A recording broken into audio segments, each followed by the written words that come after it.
নমস্কার।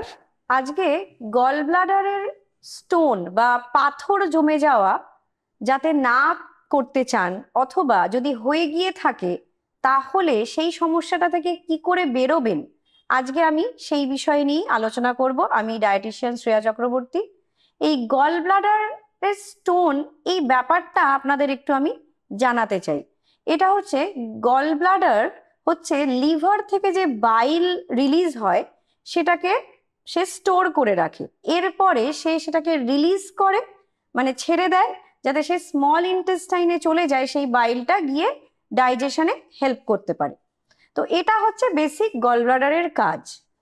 তো যদি এই গল ব্লাডারে অলরেডি স্টোন জমে যায়, তখন তাহলে সে এই কাজটা ঠিক করে করতে পারছে না। তার মানে সেটা একটা অকেজো একটা অর্গ্যান হয়ে গেল শরীরে। বিভিন্নভাবে ব্যথা, ইভেন গা গোলানো বা একটা হজমের একটা সমস্যা দেখা দেয় তখন মানুষের মধ্যে।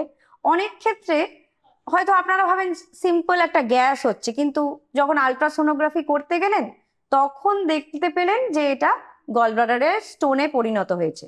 তো অনেক মানুষই ভাবেন যে ঠিক আছে, প্রচুর মানুষের তো গলব্লাডার স্টোন নিয়েও তারা বেঁচে আছে, বা একটা ভুল ধারণা আছে মানুষের মধ্যে। কিডনি স্টোন হলে অনেক ক্ষেত্রে ডাক্তারবাবুরা পরামর্শ দেন যে জল খেয়ে বা কোনো রকম ওষুধ দিয়ে সেটা থেকে অনেক সময় নিস্তার পাওয়া যেতে পারে। কিন্তু গল ব্লাডার স্টোন কিন্তু যদি রেখে দেওয়া হয়, অনেক সময় যেটা হয়, যদি অনেকগুলো স্টোন থাকে সেটা বাইল ডাক্টের মুখে গিয়ে আটকে যেতে পারে, যেটা কিন্তু একটা প্রচন্ড বেদনাদায়ক একটা সিচুয়েশন।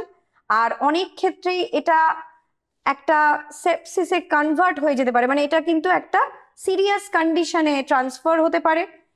আর দেখা গেছে যদি গল ব্লাডার স্টোন অনেক ক্ষেত্রেই ক্যান্সারেও পরিণত হতে পারে, সেটা কিন্তু আরো ডেঞ্জারাস একটা সিচুয়েশন। তো তার জন্য পরামর্শ তো অবশ্যই ওটি করে নেওয়া, কিন্তু যদি এটা প্রথমেই প্রতিরোধ করে দেওয়া যায় সেই চেষ্টা অবশ্যই করা উচিত। কিন্তু সবটা আমাদের হাতে থাকে না।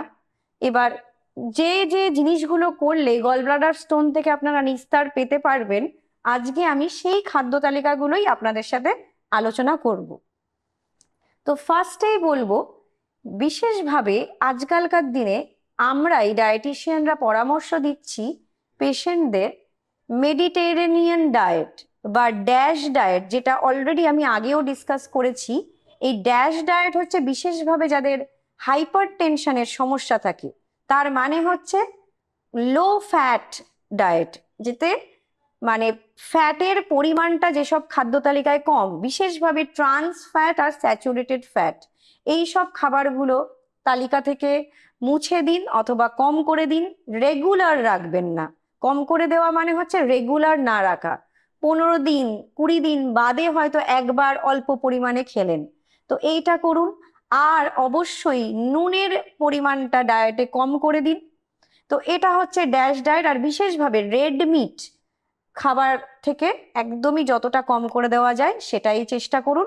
আর মেডিটেরেনিয়ান ডায়েট মানে হচ্ছে যে সব খাবারে বিশেষভাবে শাকসবজির পরিমাণ অনেক বেশি, যেটাতে প্রসেসড খাবার দাবার, তার মানে হচ্ছে ফ্রোজেন খাবার দাবার, যার মধ্যে বিশেষভাবে অনেকটা পরিমাণে চিনি বা নুন থাকে বা প্রিজারভেটিভ থাকে, সেই সব খাবারগুলো খাদ্য তালিকা থেকে যতটা কমিয়ে দিতে পারবেন সেটাই আপনাদের জন্য সবচেয়ে ভালো। আর বিশেষভাবে মাছকে আপনারা ডায়েটে ইনক্লুড করুন।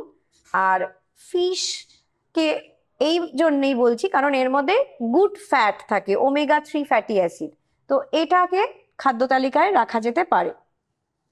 এরপরে অবশ্যই বলবো শাক সবজিকে ইম্পর্টেন্স দিন। বিশেষভাবে যে রঙিন সবজিগুলো, যেরকম হচ্ছে টমেটো, গাজর, বিট, যার মধ্যে বিটা ক্যারোটিন, লাইকোপিন নামক এই সব অ্যান্টিঅক্সিডেন্টস গুলো আছে, যেগুলো আপনাদের কিন্তু গল ব্লাডার স্টোন থেকে অনেকটাই প্রতিরোধ করতে সক্ষম হবে। তো সেই কারণে এই সব ডায়েটে এই খাদ্য তালিকাগুলো বিশেষভাবে রাখুন, যাতে আপনাদের যেরকম অন্য সমস্যাগুলো এরা প্রতিরোধ করতে পারে, বিশেষভাবে দেখা গেছে গল স্টোনকেও অনেকটা কম করতে এটা সাহায্য করে।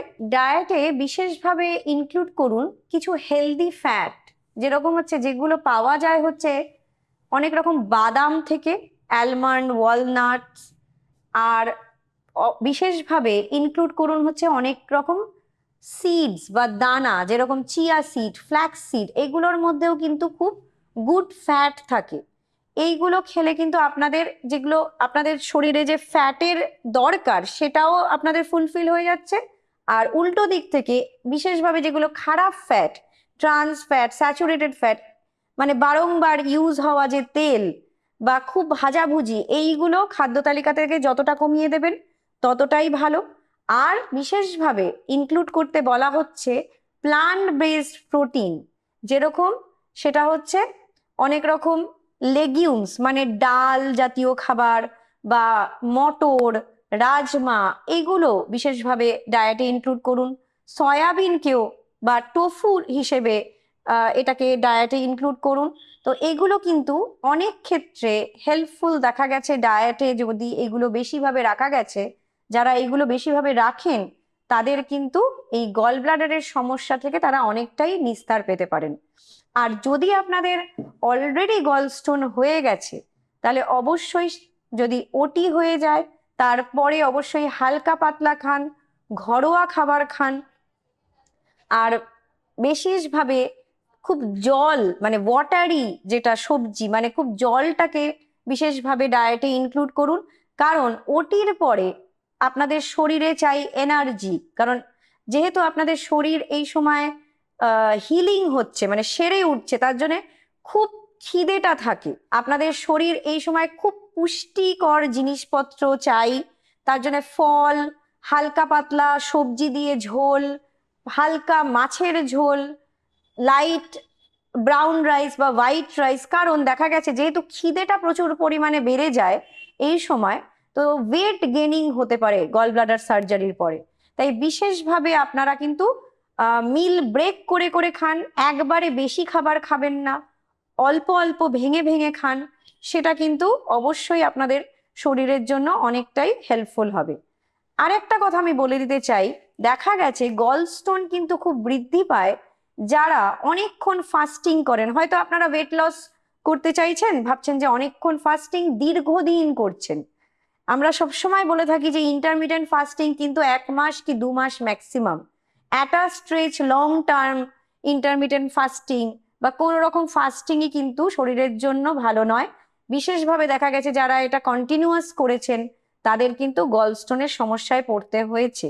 তো সেই কারণে মিলটা ব্রেক করে করে খান, অল্প পরিমাণে ক্যালোরি ইনটেক করুন, সেটা কিন্তু আপনাদের শরীরের জন্য আদতে ভালোই হবে, খারাপ নয়। দেখা গেছে পুরুষ মানুষদের থেকে মহিলারা গলস্টোনে বেশি এফেক্টেড হয়।